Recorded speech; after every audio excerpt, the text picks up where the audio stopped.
வந்த? அவளை முழுசா சாவடிக்கலான்னு வந்தியா? உன்னால தாண்டா நாகூர்ல அவமானப்பட்டு இந்த ஊர்ல வந்து கிடக்குறோம். இங்கேயும் வந்துட்டியா? எங்களை எங்க தாண்டா துரத்தலான்னு பாக்குற? சேவன்னிக்கு கொண்டுட்டானுங்க. நான் ஜெயில இருந்தேன். நினைப்பெல்லாம் நீதான் வயது குட்டி. நீ கிடைச்சிருவன்னு எனக்கு தெரியும்.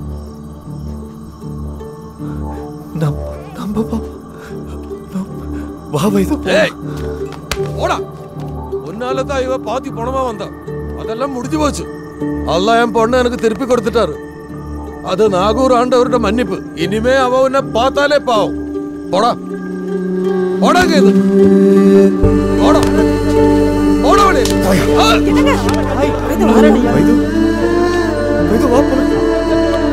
இவன் பொண்ண நாசமாடா.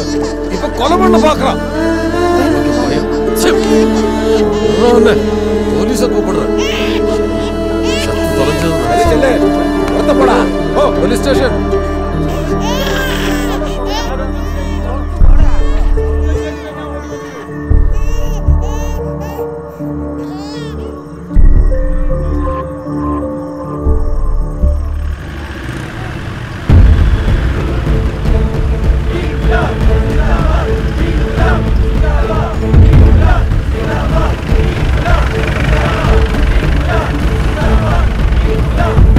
ஏய் ஜிப்சி, எப்ப வந்த?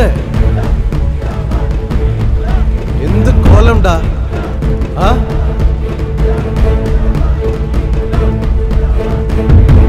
சே எங்க? ஏன் வெளியே நிக்கிற? வா உள்ள போலாம். வா.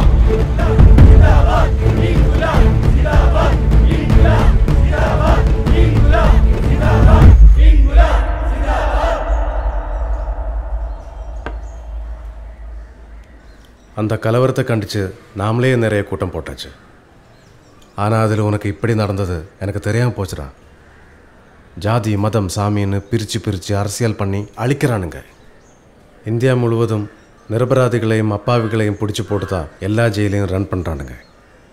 உன் ஒய்ஃபு அந்த கலவரத்தை பற்றின எல்லா நியூஸ்லேயும் இந்த ஃபோட்டோ தான் வந்துச்சு. அப்புறம் இந்த வாளோட நிற்கிறானே இவன் ஃபோட்டோ.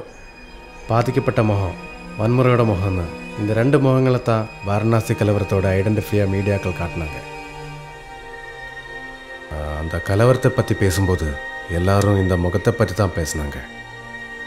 அந்த பொண்ணு இந்த ஏரியாவில் இருக்கிறது நம்ம சகாக்க மூலமாக தெரிஞ்சது. அவங்கள வச்சு மீட்டிங் போடுறதுக்கு ட்ரை பண்ணோம். ஆனால் நடக்கலை. உன் மாமனார் விடலை, உன்னை வெளியவே காட்டலை, மீடியா கிட்ட பேசுறதுக்கும் விடலை. அந்த ஆள் ஒரு ஃபண்டமெண்டலிஸ்ட்.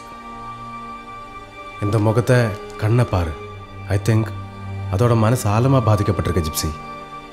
அதிலிருந்து இன்னும் வெளியே வர முடியல. அது யூஸ் பண்ணி அந்த பாய் கேம் ஆடுறா. நீ கவலைப்படாமல் இரு. இது இந்த அம்மா ஊர். நான் போய் உன் மாமனார்கிட்ட பேசுகிறேன். நீ இங்கே இருந்து போகும்போது உன் கூட உன் ஒய்ஃபும் குழந்தையும் நிச்சயமாக வருவாங்க.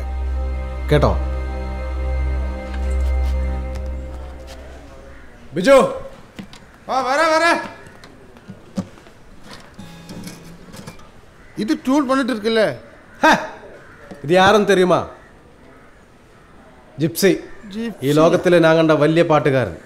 ഇവനെ പോലെ പാടാനാ നീ എല്ലാം ഇവൻ മൂത്രം വാങ്ങി കുടിക്കണം. നീ പോയി മേലെ റൂം റെഡി പണി കൊടു. ഇന്നലെ ദിക്കി മോന്തിയ കള്ളല്ലേ ഇന്നിപ്പോ കാലത്തും പോരണത്. 5-8 കുപ്പിയും 5-6 മുട്ടയും ഒറ്റ ഇരുപ്പിൽ കഴിച്ചതല്ലേ. അറവങ്കരയിലെ കുട്ടപ്പം വന്നപ്പോ രണ്ടാളും ഒന്നിച്ചു കുടിയതല്ലേ. കുട്ടപ്പം ഇത് എന്റെ പ്ലേസ്. பட் ஓகே, உனக்கு நான் விட்டு கொடுக்குறேன். பாலும் சொன்னாரு நீ பெரிய பாட்டுக்காரன்னு. பாடுமோ? ഈ ഏരിയാവ് പാടാൻ പോയ തന്തോ പല്ല അടിച്ചുടച്ചിടും. മനസ്സിലായോ? ഗിറ്റാർ മട്ടും തൊടക്കൂടാതെ. അയ്യോ, ഇതൊന്നും ഉപകരണമല്ലേ. പൊണ്ടാട്ടി. I want you. പൊട്ടിക്കരഞ്ഞപ്പോ മനം പൊട്ടി തളർന്നു പെണ്ണ്. ഇന്നലെ അന്തിക്ക് മോന്തിയ കള്ളല്ലേ ഇന്നിപ്പോ കാലത്തും പോരണത്. 5-8 കുപ്പിയും 5-6 മുട്ടയും ഒറ്റ ഇരുപ്പിൽ കഴിച്ചതല്ലേ. யாரா நீ? எங்கேருந்து வந்த? உனக்கு ஏதாவது அடையாளம் இருக்கா? எங்கள் அப்பா அம்மாவை குண்டு வீசி கொலை பண்ண ஒரு முஸ்லீம்னு சொன்னாங்க. சேவை கொண்டு என் பொண்டாட்டி இப்படி நிறுத்தினது ஒரு ஹிந்துன்னு சொன்னாங்க. எனக்கு அதான் தெரியும். இதோ பாருங்க, நாங்கள் ஒரிஜினல் உருது முஸ்லீம். தினசரி மறக்காம மண்டிட்டு 5 வேளை அல்லாவே நமாஸ் பண்றவங்க. பொம்பளை பிள்ளை மார்க்கத்தை மதிக்காம போனா இப்படிதான் நடக்கும்னு அனுபவிச்சுட்டோம். நடுரோட்டில் விட்டுட்டு போயிட்டான். இப்போயும் அதை பேசிட்டு இருக்குங்க. ஜிப்சி வந்து உங்கள் மகளோட பெருசா உங்கள் இஸ்லாத்து முறைப்படி தான் இந்த நிக்கா நடந்திருக்கு. ஐயா, இது உங்க பார்ட்டி ஆஃபீஸ் கிடையாது. ஆமா, என் பொண்ணுக்கு இவனுக்கு நிக்காக பண்ணி ஒரு பிள்ளை இருக்கு. எனக்கு மார்க்கத்தை மீறி எதுவும் பண்ண முடியாது. அதனால ஜமாஅத்தை முறைப்படி என் பொண்ணு இவனுக்கு குலா கொடுக்கறதுக்கு ஏற்பாடு பண்ணுங்க.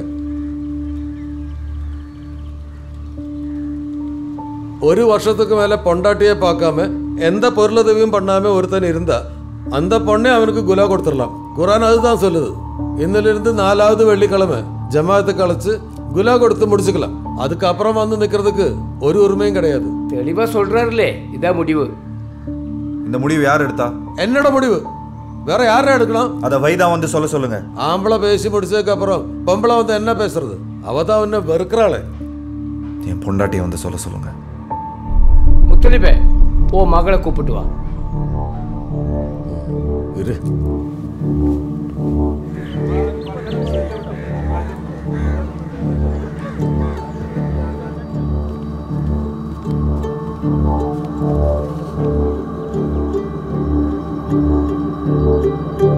என் பொண்ணு வந்துட்டா. குலா கொடுக்கறதுக்கு உன் முடிவு கேட்கறாங்க. சொல்லு. சொல்லுமா, உனக்கு சம்மதமா? பேசு. கேக்குறாங்களா?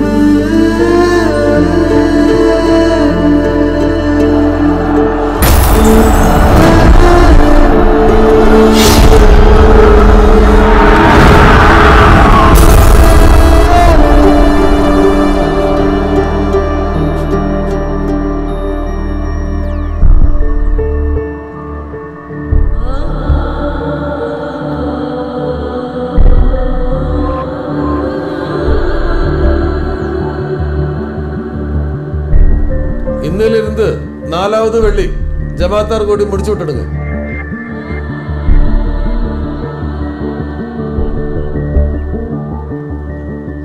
நான் தலாக் கொடுத்துட்றேன்.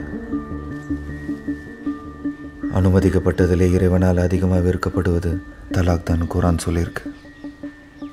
இறைவனால் அதிகமாக வெறுக்கப்பட்டதை அதிகமாக லவ் பண்ணுறேன் பொண்டாட்டிக்கு நான் கொடுக்குறேன்.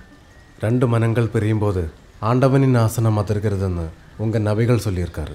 நீங்கள் செய்கிற பஞ்சாயத்தில் உங்கள் ஆண்டவனை நீங்களே கீழே தள்ளி விட்டுறாதுங்க. அதான் அவன் தலாக்கு கொடுக்குறேன்னு சொல்கிறான்ல, அதுக்கான டைம் கொடுங்க. முத்தலிபே, நீ குலா கொடுக்கறேன்னு சொல்ற சரி. ஆம்பளை சைடு சொல்றதை யோசிக்கலாம். பொம்பளை ஒரு தடவை குலாப் கொடுத்தாலே அந்த உறவு முறிஞ்சிடும்.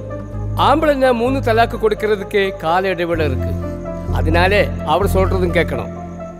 முதல் തലാഖിക്ക് വരെ വെള്ളി ജമാഅത്ത് കൂടും. ഇതാ തീരുമാനം. ഏപ്രിൽ 27 രാജ്യത്ത് നടത്തിയ കലാപത്തിന്റെ ഫോട്ടോകളുടെ പ്രശസ്തയായ நாட்டையே உலுக்கிய ஏப்ரல் 27 கலவரத்தின் புகைப்பட சாட்சியானவர் வஹிதா. தற்போது தனது தந்தையுடன் கேரள மாநிலம் கோழிக்கோட்டில் வசித்து வருகிறார். நேற்று நள்ளிரவு கையில் கிட்டாருடன் இவரது வீட்டிற்கு வந்த மர்ம நபர் ஒருவர் வீட்டு வாசலில் நின்றபடி பாடல் ஒன்றை பாட ஆரம்பிக்க அந்த பகுதியே பரபரப்பானது. தகவல் அறிந்து அங்கு சென்ற கொயிலாண்டி நகர போலீசார் அவரை அங்கிருந்து அப்புறப்படுத்தி கைது செய்தனர். வஹிதாவின் தந்தை முத்தளிப்பு கொடுத்த தகவலின்படி அவரின் பெயர் ஜிப்சி என்பதும் அவர் வஹிதாவின் கணவர் என்பதும் தெரிய வந்துள்ளது. மேலும் இவர் ஏற்கனவே நாட்டின் பல்வேறு பகுதிகளில் தனது பாடல்கள் மூலமாக சர்ச்சையை கிளப்பியவர் என்ற தகவலும் கேரள போலீசாரால் தெரிவிக்கப்பட்டுள்ளது. இந்த சம்பவத்தால் கோழிக்கோடு பகுதியில் பரபரப்பு நிலவுகிறது. പാട്ട് പാടുന്നൊക്കെ അറസ്റ്റ് പണ്ണ മുതൽ പോയി യേശുദാസ് പൊടി. ജിപ്സി എല്ലാം ജൂനിയർ. പിന്നെ നോക്കാം. അവൻ മേലെ കയ്യെ വെച്ചാ ഓ അവനെ ഉടനെ വെളിയെ വിട്.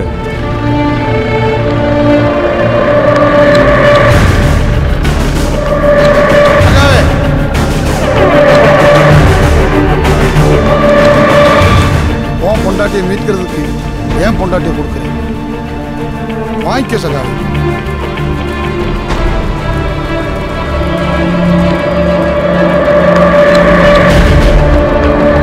ஜிப்சி பாடுறது அவன் வைஃபுக்காக மட்டும் அல்ல, இந்த சமூகத்துக்காக தான். ஜிப்சியோட இந்த பாட்டு நாடு ஃபுல்லாக வைரலாகணும். இது நம்மோட அரசியல் செயல்பாடு.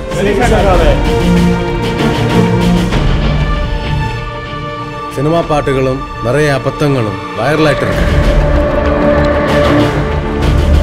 ஜனங்களை போய் சேர வேண்டியது இதுதான். இது நம்மளோட இன்னொரு ஆயுதமும் கூட. ஓகே.